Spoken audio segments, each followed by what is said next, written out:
எல்லோரும் நல்லா இருக்கீங்களா? இன்றைக்கி ஒரு ஜூஸுங்க.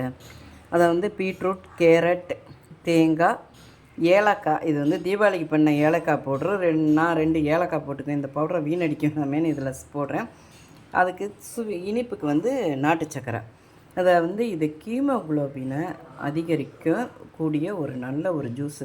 இந்த கேரட்டும் தேங்காய், நாட்டு சக்கரை, 2 ஏலக்காய் போட்டு அடித்து கொடுத்தீங்கன்னா, ஏஜ் அட்டன் பண்ண குட்டி பிள்ளைங்களாம் இருப்பாங்களா, அவங்கள யூட்ரஸை நல்லா பலப்படுத்தும் பார்த்துக்கோங்க. இது நம்ம வாரத்தில் ஒரு 3 முறையாவது நம்ம கொடுக்கலாம். நான் அதோட பீட்ரூட்டும் சேர்த்துவிடுவேன். ஏன்னா ஹீமோகுளோபின் கொஞ்சம் கம்மியாக இருக்குது அப்படின்னு தெரிஞ்சிச்சுன்னா, நம்ம இந்த மாதிரி ஒரு உணவுகள் வாரத்தில் ஒரு 4 நாள் எடுக்கலாம். 3 இல்லை 4 நாள் எடுக்கும்போது ஹீமோகுளோபினோட அளவு அதிகரிக்கும். நீங்கள் இதை எடுத்துட்டு மறுபடியும் நீங்கள் ப்ளட் டெஸ்ட் பண்ணி பார்த்தீங்கன்னா ஹீமோகுளோபினோட அளவு அதிகரிக்கிறது உங்களுக்கே நல்லாவே தெரியும். கரும்பு ஜூஸ் குடிக்கலாம். ஹீமோகுளோபினை அதிகரிக்கிறதுக்கு கரும்பு ஜூஸ் குடிக்கலாம்னு சொல்கிறாங்க. இதுவும் நம்ம நல்லா இது வந்து நல்ல ஒரு ஹெல்த்தியான ஒரு ஜூஸ் பார்த்துக்கோங்க.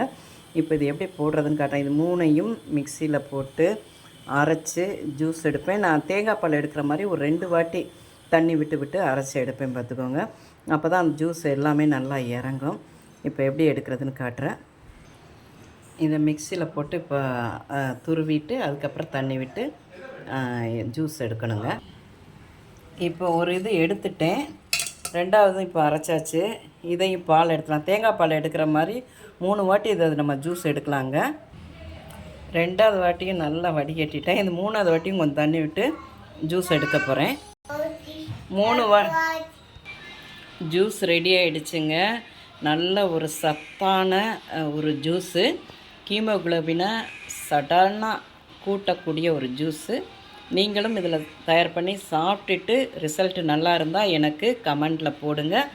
இது பிடிச்சிருந்தால் பார்வதி வீட்டு சமையலுக்கு ஆதரவு கொடுங்க. ஓம் சாய்ராம்.